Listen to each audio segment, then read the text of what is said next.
This is CBC Winnipeg News.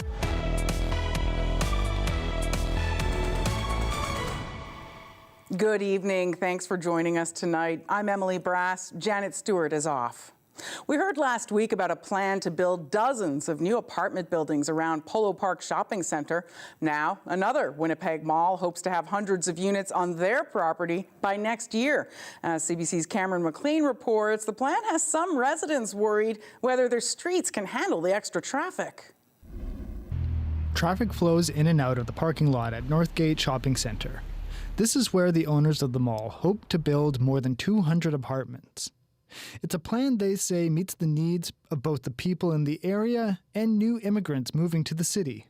I've been an owner of the mall for many years, and that back parking lot has been underutilized, and there must be a better use for this, and I think we need to improve the neighborhood. If the plan goes ahead, this car wash would be demolished and 3 new apartment buildings would be built on this parking lot by the Northgate Shopping Centre. One concern residents have raised is this street right here, Carruthers Avenue. It's only 4.5 meters wide. Some have proposed widening it, others want to make it a one-way street. But either way, something will have to be done to ensure that traffic flows along Carruthers Avenue. Have you heard about this? No. Adam Vareb's house backs onto Carruthers Avenue. He says traffic is already a concern. Do you think it's a good idea, a bad idea? From a quick point of view here, probably not. Probably not? No. Yeah. It's already crammed back there, like there's no room. Up the street, Maria Alojado doesn't oppose the idea as long as the people living in the apartments make good neighbors. I don't know about that. Yeah. It depends upon if the owner would will make sure that everyone here will be safe for their tenants, the would-be tenants. That's not, we cannot do anything about them. It's their decision. Politicians and urban planners have called for more housing around shopping malls like this proposed development at Polo Park.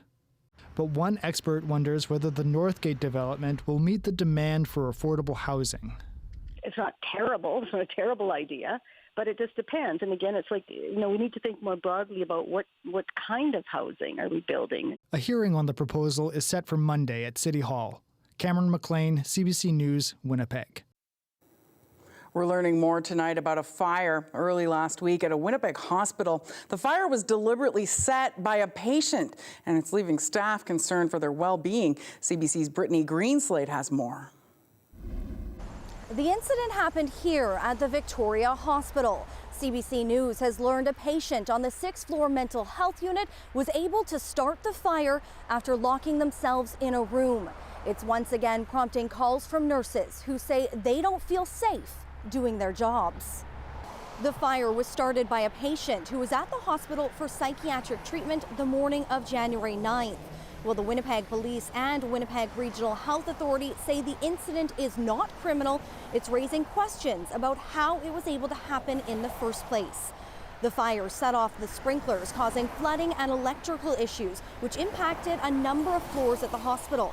21 patients needed to be moved to other areas, and the WRHA says 1 patient and 3 staff members needed to be treated in urgent care. The Manitoba Nurses Union tells CBC News nurses on the unit were traumatized by the incident and have repeatedly been raising safety concerns for months. MNU President Darlene Jackson says nurses and patients are being assaulted daily and their members are scared to go to work. It is incredibly stressful even thinking about going into that unit. They know that this is a risky situation and they are unable to deal with that risky situation with the staffing model that they have.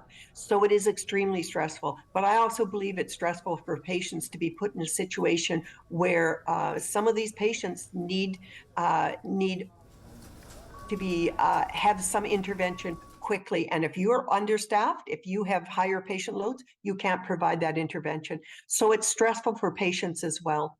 Jackson says it doesn't mean that more nurses is the only answer, but they are the ones that can help find the solutions.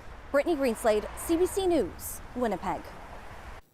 In a statement, a WRHA spokesperson said hospital leadership have been meeting with staff on the unit to discuss their safety concerns. The health authority said it created new processes to identify risks and mitigation strategies, and says it will continue to work with managers and staff on safety. Police in India say a third man is now facing charges in an investigation involving the deaths of a family who tried to walk over the Manitoba-U.S. border. Jagdish Patel, his wife Vaishali, and their 2 young children were found 1 year ago in a field near the international border. Investigators believe the family's journey was likely organized by a human smuggling network.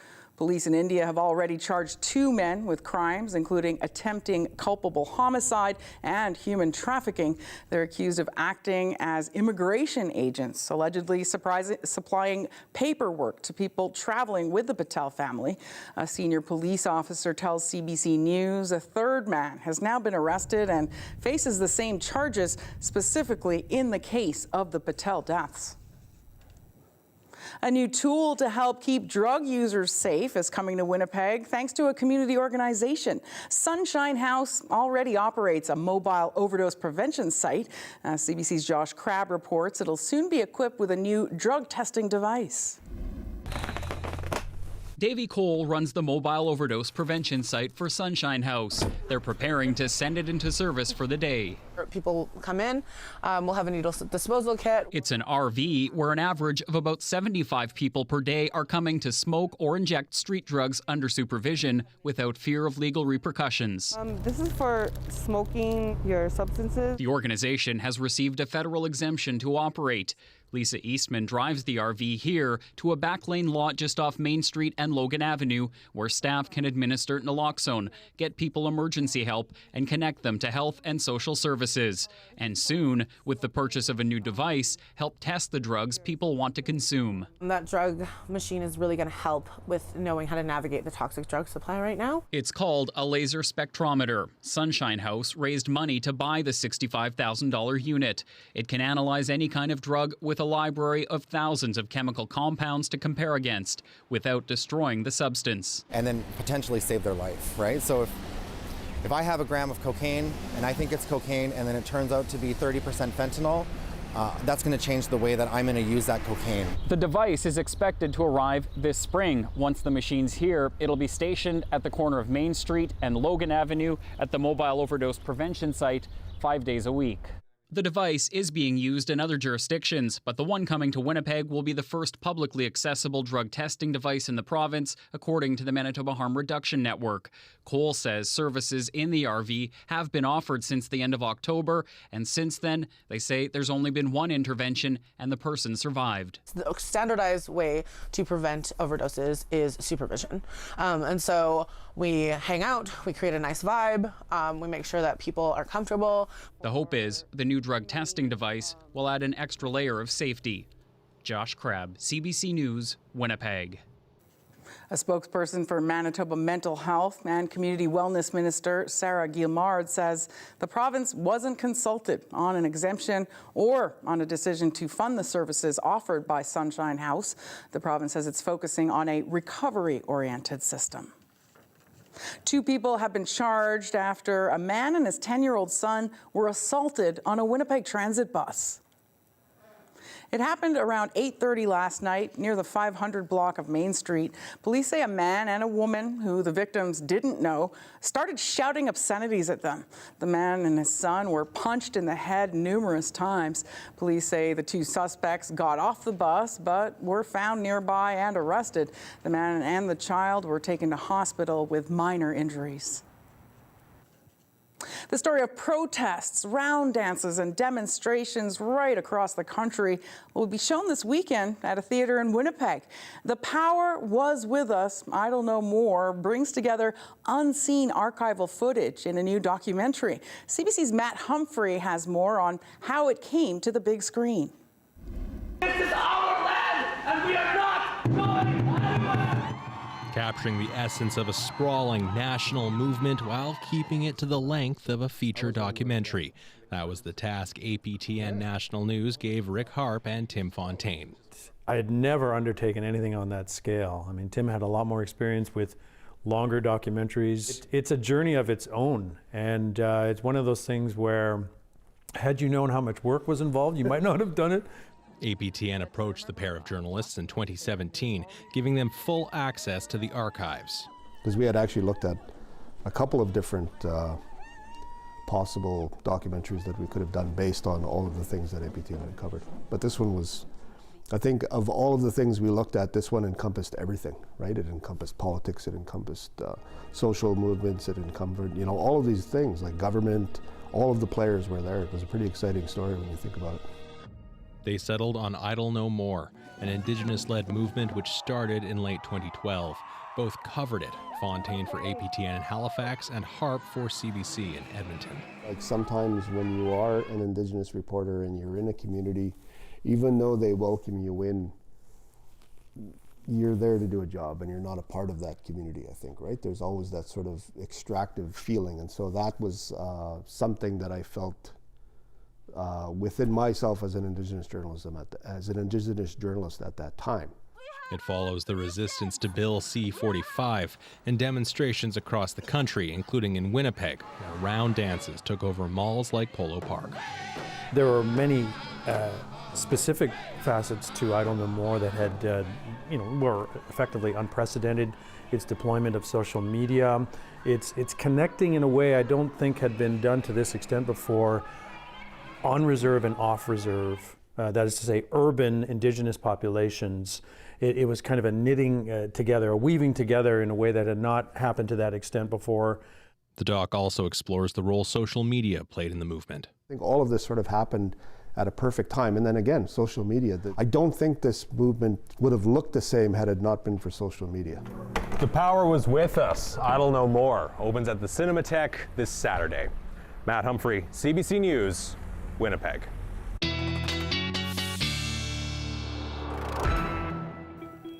Our CBC weather specialist Fiona Odlum joins us now. Matt was pretty lightly dressed. Is it going to be that coat open? I know. Yeah, is that how it's going to be? What's going on? Well, you're not going to believe the current temperature. We're sitting at -5 right now. This is just boggling my mind. It's going to change, though. Let's take a look right now and see how things are shaping up. -5, wind chill -10, light wind right now. So this is highly unusual. This time next Friday, we won't be talking like this. We're going to be back into those -20 zones as the cold air is quickly approaching us. So what we have right now is just some cloud cover that is pushing over to the eastern zone. But as we look a little bit closer, we can see a little bit of speckling, and that just means there's a little bit of moisture that is over towards the Manitoba-Saskatchewan border. So there is some risk still as you're traveling west of some freezing drizzle. That was a problem for us. Let's talk about what we're going to see this weekend. So in the southern zone here around Winnipeg, we're going to see some moments of sunshine first thing in the morning, and then we're going to see it return in the afternoon. This is going to get a little broader. We're going to see a little bit of sunshine, but it's really the story of what's happening in the north. So we're going to see a low pushing in, bringing about 10 plus centimeters into that northwest zone, but it's this one that starts coming through, and it is going to start fanning out and getting a little bigger and bringing this mixed precipitation towards the Winnipeg region and the western part of the province. So on Sunday, do your due diligence and make sure you check the highway conditions before you venture out, because there's going to be that risk of the freezing rain and the freezing drizzle. Okay, so -9 for us tonight around midnight with a partly cloudy sky. We're going to see a wind southwest 14, gusting 21. So that's still relatively light. We will watch for fog again tonight and again tomorrow morning. We won't have that issue next weekend. -12 as we get going first thing in the morning. We'll have a wind chill that'll feel into the -20s. So if you're planning on getting an early morning skate in tomorrow, you are definitely going to need some face coverings because it's going to be a little cold.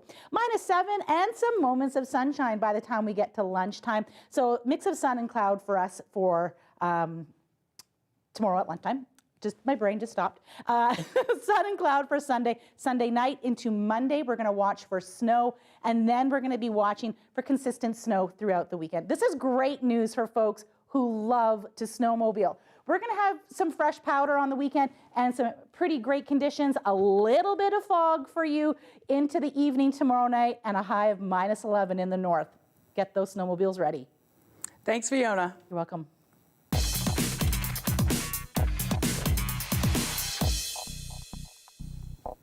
Love is in the air at the Royal Winnipeg Ballet. Two of the company's dancers recently got engaged, and it happened as a surprise following one of the performances of the Nutcracker. Yue Shi and Chen Xing Liu let the world in on their real-life love story, and it got the audience on its feet. Here's their story in their own words.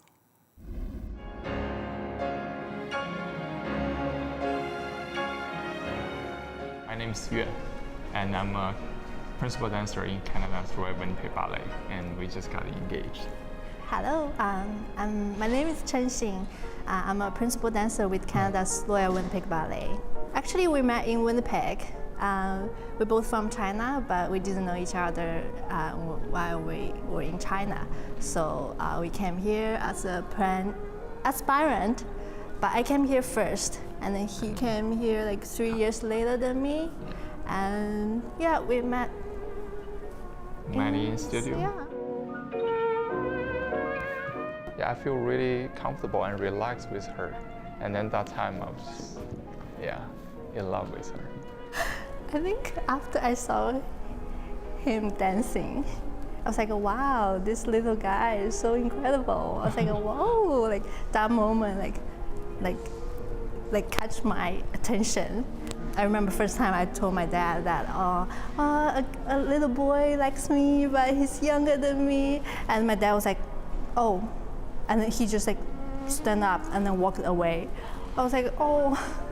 But after, he likes me. Yeah. She told me she had a dream. Someone can propose to her on stage. And then that was a long time ago. And then I just keep that in my mind. And then after 7 years dating, I realized this year is the year. I was pretty nervous that time, yeah. I couldn't sleep.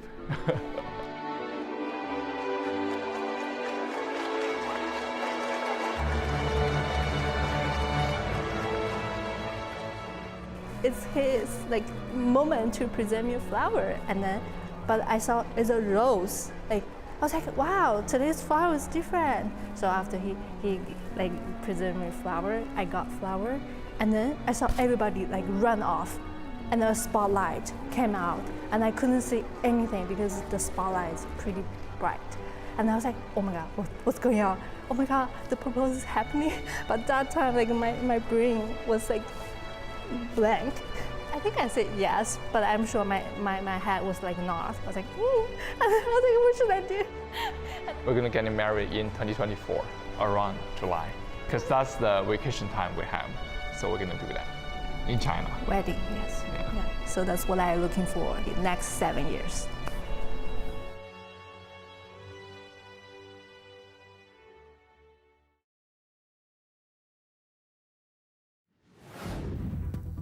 Still ahead, new information about 2 men killed last June in a shootout outside a bank on Vancouver Island. It suggests the 2 suspects weren't targeting the bank at all. We'll have more after the break. You're watching CBC Winnipeg News.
Police in BC have released new information about 2 men killed last summer in a shootout. It happened outside a bank on Vancouver Island. They say the 2 suspects weren't targeting the bank at all. Instead, their goal was an armed confrontation with officers. CBC's Lindsay Duncombe has the latest. The first clue that this wasn't just a bank robbery was the fact that the suspects stayed in the bank as long as they did. They did not take the money and run. They were in that bank in their body armor for a full 16 minutes. Police say their objective here was not the money. It was not harming the 22 civilians held hostage in the bank, but rather what these men wanted was to kill as many police officers as possible. They wanted a shootout, and the investigators say that they knew they were likely to die as a result. One of the big goals of this investigation was to figure out if there was another person or anyone else involved. At the conclusion of the 7-month investigation, officers say the men acted alone and they were motivated by this anti-authoritarian, anti-police sentiment that had been building, and they'd been planning for something like this since 2019. We know as a result of this investigation that the location, Saanich, that bank was chosen at random. It was not part of the plotting. We also know the kinds of weapons that were used. Inside the bank, the suspects had semi-automatic Russian-made rifles that they were legally permitted to have. One of those rifles had the serial number rubbed off, which is illegal, and also the magazines had been modified for extra capacity. That is also illegal. This is clearly a community that is still reeling from what happened here. Clearly, these are police forces still reeling from the wounded officers. In fact, the Saanich Police Department says as of right now, there are 5 officers currently still off duty as a result of what happened here. Lindsay Duncombe, CBC News, Saanich, BC. The federal government says it's getting closer to a deal with provinces and territories on health care. Premiers have been demanding Ottawa increase its share of health care spending. As CBC's Tom Parry reports, the federal health minister says the talks are making progress. Making strides toward a new deal on health care. There has been significant progress over the last few weeks. I'm positive and optimistic, as the Prime Minister is also. The federal government signaling an agreement with the provinces and territories could be close.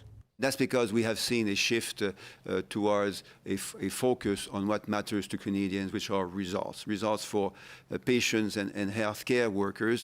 Ottawa and the premiers have been haggling over health care for years. Provinces and territories demanding more money, Ottawa pressing for conditions to make sure any new cash goes toward improving the system.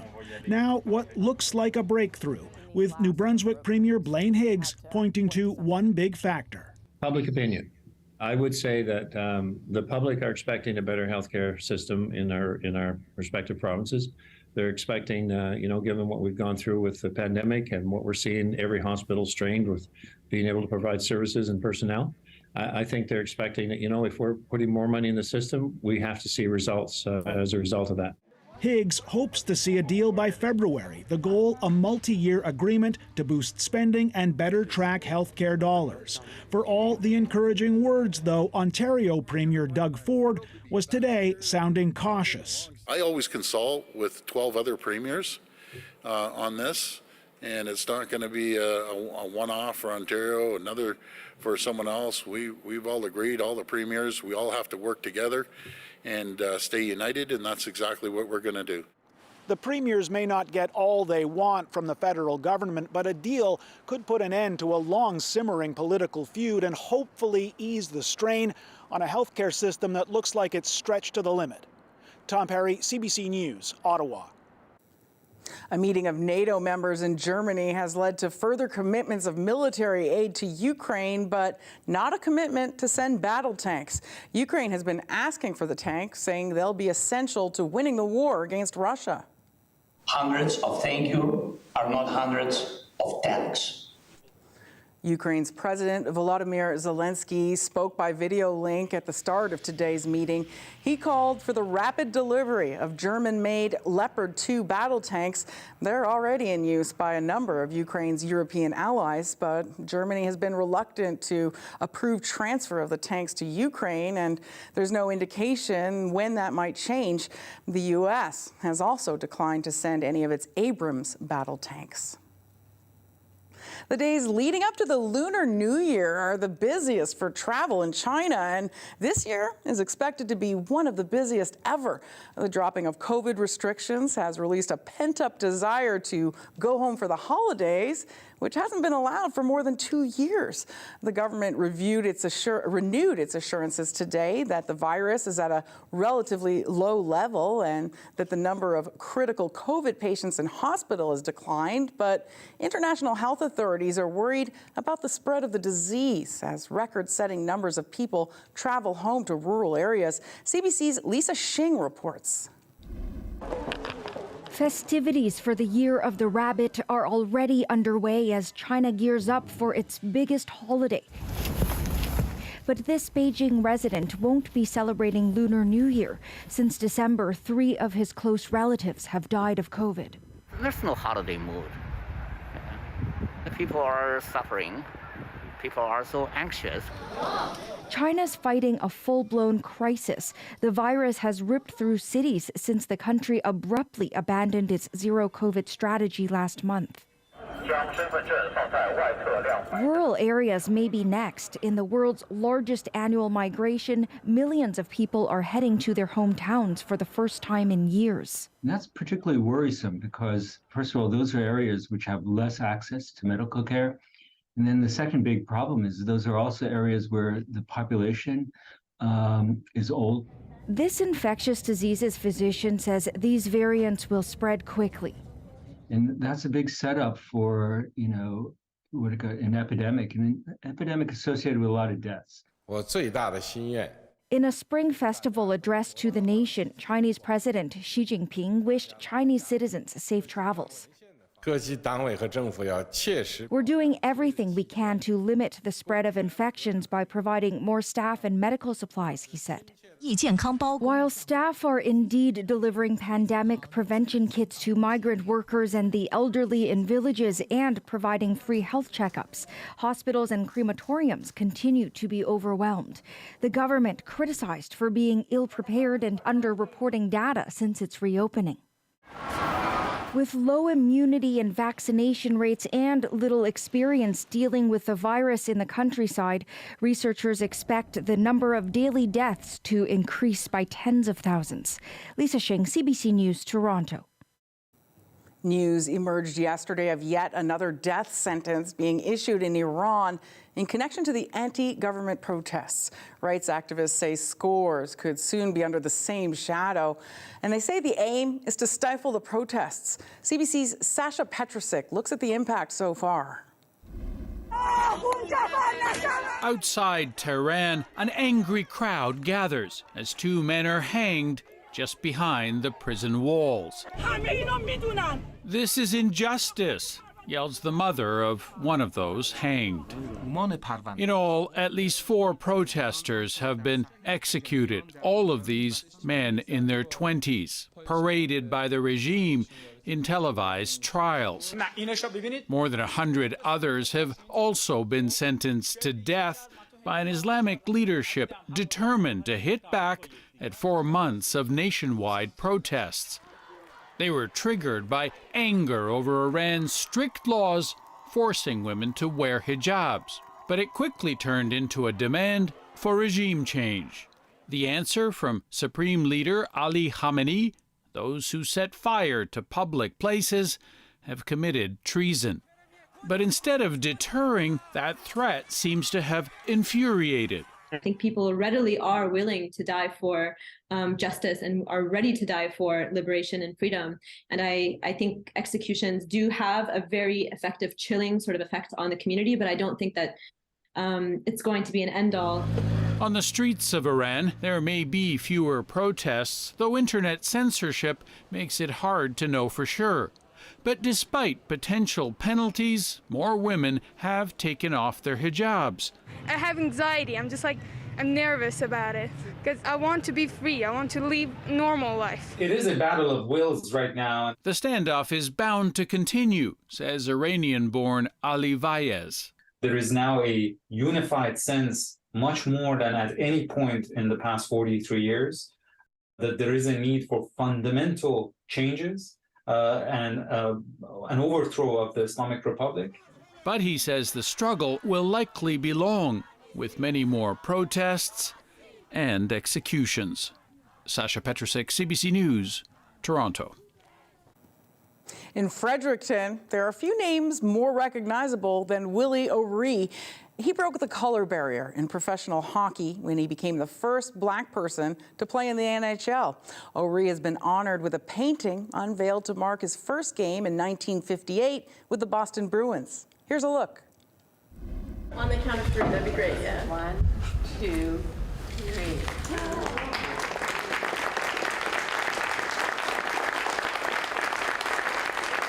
Hi, my name is Tim Okamura. I'm a painter based in Brooklyn, New York, although originally Canadian from Edmonton. You know, the Willie O'Ree portrait is really the culmination of the two biggest passions probably that I've had in the last 20 years. The first being in my work as a painter, as a portrait artist, representation of people of color, but also I've never stopped being a very hardcore hockey fan. One of the legends in the game, of course, that was at the top of my list for being a builder was Willie O'Ree, the first black player in the NHL. But she was like, I heard from Karen Gordon from the NHL that you're painting players of color and in this series. And I said, yeah. And she goes, well, I'm working on a documentary about Willie O'Ree. Would you like to paint Willie? And I was like, where, when, tell me. Next thing I know, I'm meeting Willie at his hotel, and in his hotel room, we actually did the pose session that ended up becoming the reference material for the painting. And Willie goes, well, what do you want to do? I was like, I don't know, what do you want to do? He's like, let's go have some beers. So cut to me and Willie O'Ree going down to the hotel bar. I was born in Edmonton. I'm the son of a Japanese internment camp survivor. My mother's from Newfoundland, and they came together under some particularly challenging circumstances. And I think that influence of experiencing a little bit of their cultural backgrounds, you know, combined with me sort of grappling with my own identity as a Japanese Canadian, it just informed my art. Just gut reaction was like, we need to address representation in realistic portraiture, and that's what started me down this path. Still ahead, Fiona Odlum is back with a look at the Manitoba forecast. You're watching CBC Winnipeg News.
Well, he calls himself doctor, and this Canadian claims to cure and treat cancer and a variety of other ailments, but many of his former followers say he misled them for profit. CBC Marketplace went undercover at Daryl Wolf's operation in Mexico, and now a preview of what they found and a warning this footage might look and sound disturbing. They gotta stop squirming. Gotta stop squirming. Inside a tent at a budget resort in Mexico, this is touted as treatment on a healing fracture. Oh, I don't know if I can do anymore. Feel the pieces breaking? Treatment targeting the desperate, often with a big price tag. Look it up. Crap, crap. Look at this now. The Canadian running this operation is Daryl Wolf, who claims cures for just about anything. We can shut cancer down in one treatment. I got rid of leukemia in 6 weeks. Untraceable. It's not the first time he's made bold claims. All my clients have HIV. In 1994, we busted him for selling a fake AIDS cure. Hi, Mr. Wolf. Though he claimed he wasn't, he shut down the clinic and later moved his operation to Mexico, where hundreds traveled to meet him in the hopes of being saved. What did he promise you about Mexico? He said that he had worked with this. He's worked with breast cancer. Nancy Jacobs wanted alternative treatment. She says she spent $13,000 with Wolf. It didn't help. Total regret ever going there. How could I be so foolish? Nancy Jacobs died shortly after this interview. Mr. Wolf, David Common with CBC Marketplace. How are you today? We caught up with Daryl Wolf when he returned to Canada. Oh, there are many claims that you've made about being able to cure cancer and a number of We've recorded you. We've recorded you doing that. What do you say to those people who've died after spending thousands of dollars, sir? There's nobody that has with us. After our investigation, YouTube removed many of Wolf's videos. Facebook launched a review. But he continues to operate in Mexico, drawing in clients and dollars. David Common, CBC News, Ixtapa, Mexico. And you can watch that full investigation tonight at 8 p.m. on CBC Television or CBC Gem.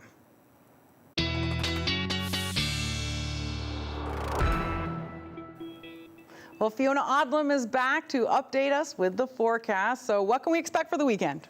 Well, actually a pretty great weekend, and it's a weekend that we can go out and enjoy our beautiful province. It's one of my favorite things about this job is getting to chat with people and see their pictures from our province. Let's take a look at two that were sent to me today. This is a pine grosbeak. It's a male, and Cindy said, this little bird just went for a swim before that beautiful picture was taken.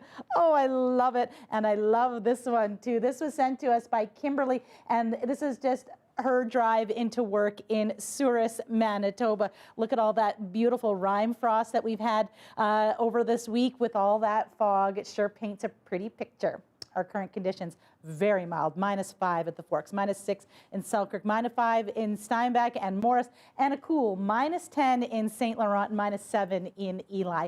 Still really warm as we expand out. Melita, you're sitting at -10, -12 in Brandon. You've had some freezing drizzle today. Be cautious as you're commuting around tonight. -11 in Churchill and the same in Lynn Lake, -9 this hour in the Paw. Okay, I want to jump forward to Sunday, okay? We're gonna have some snow, light snow tomorrow, and then Sunday's the main event. You ready? Here we go, all eyes up here. This is where the big snow comes in from the north, and it starts pushing through into this northern region. This area here really is the bullseye for the bulk of the snow, but it's this low that is bringing the mixed precipitation because we still have this little pocket of warm air here, so that is still translating into freezing rain and drizzle through there. And as it moves east, you see it starts to pick up and start transitioning back to snow. Let's see how much that really turns into. So here we go. Here comes Sunday, bringing in the snow, 10 centimeters into that northwest zone, and it starts to ease out as we move a little bit south. So we're looking for about 1 centimeter or so into the southern region. That's going to be great news for folks who like cross-country skiing. Dust it up, make it good again, and nice fresh trails there. Looking tonight for -9 in Red Lake, a chance of snow ending overnight tonight in Dryden. So we're going to see that tapering off. We were watching for fog and very light snow throughout the evening into Winnipeg and the surrounding area. Watching for patchy fog as we're moving through Brandon, Dauphin, and Swan River. Now to the north, a bit of a different story. We're going to watch for a bit of a breeze this evening in the Churchill region, and that's going to continue on tomorrow as well. Watch for fog in the north. You haven't really been a part of that scenario, but you are now because of all that warm air coming your way. And we're going to wake up with fog tomorrow in Winnipeg. Moments of sunshine, which is going to be really fantastic, but all sorts of cloud if you're in the Kenora region. Emily. Thanks, Fiona. You're welcome. Star Trek and a Norwegian fairy tale are coming together on stage tomorrow night at the Winnipeg Symphony Orchestra. Peer Gynt is a story about a man who squandered his life and struggles to redeem himself. The play, by Henrik Ibsen, is loosely based on a fairy tale from 1867. So where does Star Trek fit in? John Delancey is known for his role as Q in multiple Star Trek series, but he also has a deep love of classical music. He'll be on stage with the WSO, narrating the story of Peer Gynt. CBC Manitoba community reporter Shanley Vidal got a preview yesterday at the Centennial Concert Hall and had a chat with John Delancey. He's here, he's there, he's here again, surrounding me just when I think I've escaped. Hit me if you dare. My love of classical music. Well, I think my love of classical music probably started because of the family I grew up in.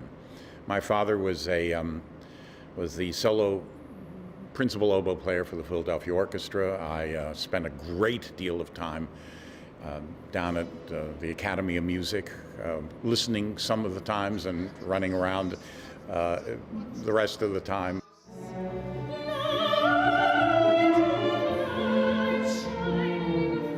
Come to a symphony orchestra setting is that you are enveloped in sound.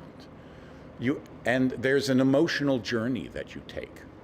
And so we're all working to make that emotional journey go from the beginning to the end. And there's some very, very heartfelt and heartbreaking songs in it and experiences. And we all are working that way. Daniel, the conductor, is doing that. All the musicians are doing that. I think it was B.B. King or somebody like that who said, after the first few bars, if you're not telling a story, you need to get off the stage. We're all telling a story. He's almost crying, almost song. Hopes and dreams rolling all around. I overheard in his interview that he complimented the city for having great symphony orchestra and a wonderful new music festival. And I reached out to him and I said, well, man, how about having a dinner together? And one thing led to another, and he said, we need to do something together. And now we're doing this, and it's great. I mean, he's a great actor. He has a great experience in directing also shows like that. He's done this with the orchestras like LA Phil and New York Philharmonic and Sydney. And he's an animal in front of the audiences. He knows how to deal with them and to be there. And he's very gracious to the musicians, and there's a lot of wonderful energy. This is the perfect concert to come to. This is not stuff where you kind of go, gee, I kind of didn't get it or something like that. This is very accessible music.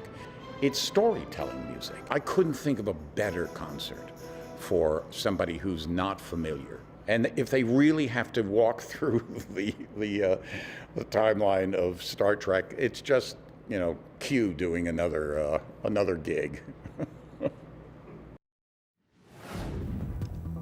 Well, still ahead, rediscovering the fun of 5-pin bowling? You're watching CBC Winnipeg News.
For the past week, CBC's Jim Agapito has been bringing us stories for Dryuary.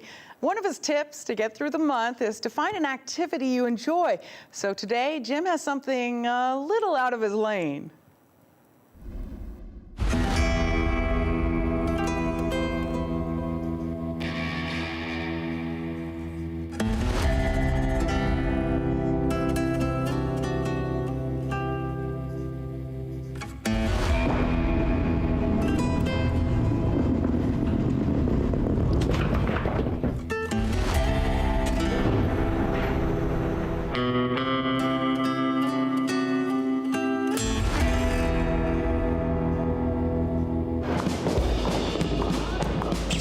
Let the good times roll. I'm 84.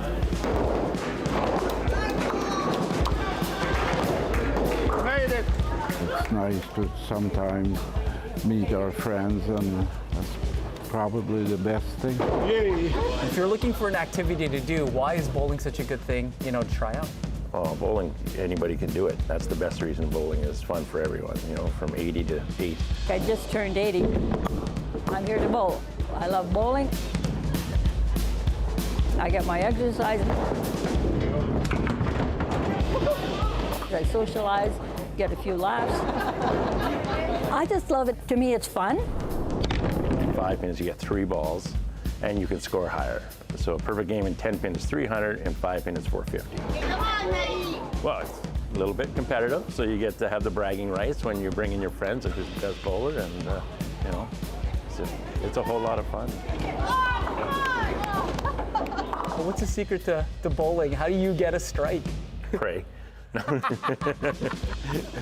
Try to get it down the middle. It's not like 10 pin. 10 pin has a big curve, and 5 pin you want to just throw it just down the middle as best you can. Could you show me? I can show you some tips. Sure, absolutely. I would love some tips. All right. All right. When you put it in your hand, you want to be able to put your finger behind it. Don't palm it. Just put your hand and just put your finger there, not too far back. Now we're set to line up. So what you normally want to do is take 3 steps. Okay. So you want to start with your left foot.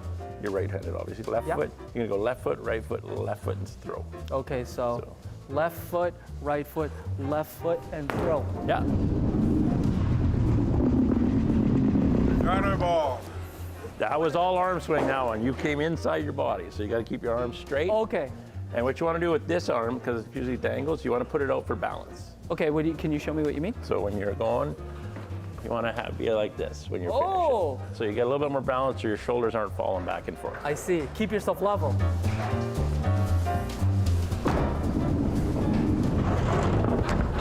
Gunner ball! Oh my goodness, not again. There you go. That's better. Better. Good. Nice and smooth. That's what you want, right? It's all about timing. There you are. Better. It's getting there. Well, it's a hard game, so don't think you're going to hit the middle every time. You're saying 10 pin. 10 pin's easy. Yeah. 5 pin, hard.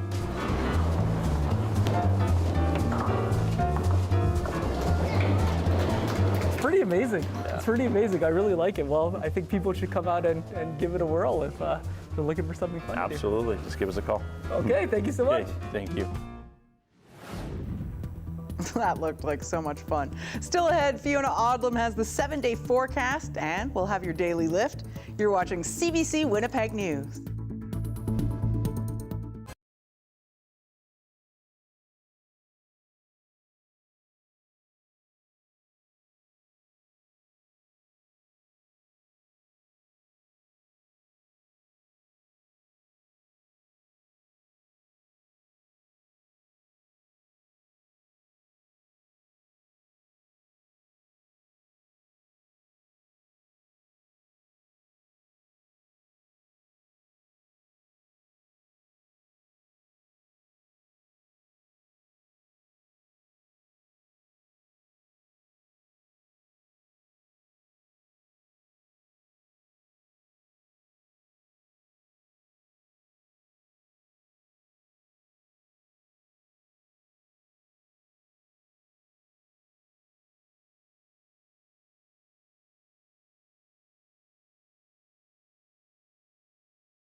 We're going to start tomorrow with a little bit of fog, but a really nice warm day. Snow first thing in the morning, a mix of sun and cloud for Lunar New Year on Sunday. And then we're looking for a little bit more snow as we look into the extended forecast, Emily. Thanks, Fiona. Well, there's a longstanding notion that there are two types of people, dog people and cat people. And a woman in Kenya definitely falls into the second category. Meow. Here's your Daily Lift.